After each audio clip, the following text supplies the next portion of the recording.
Hai, ini kita nak buat ayam popcorn. Ini isi ayam yang dipotong dadu.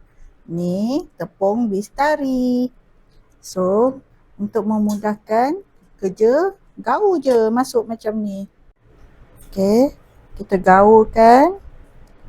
Dia jadi sebati dengan tepung. Bila dah tersalut macam ni, barulah okey untuk menggoreng. Okey, minyak tu dipanaskan dahulu. Kita masukkan dalam minyak yang dah panas. Okey, ni bila dah ni kita balik-balikkan. Kacau-kacau, seratakan. Bila dah kekuningan macam ni, bolehlah angkat.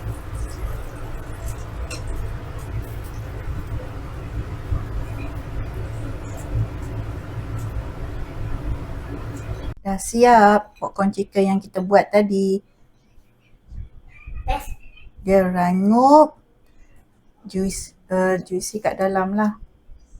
Yang untungnya popcorn chicken ni tak payah pakai telur sebab pakai tepung bistari je. Dia dah ready made. Tak ada garam, cuma tepung. Dah masin cukup rasa je.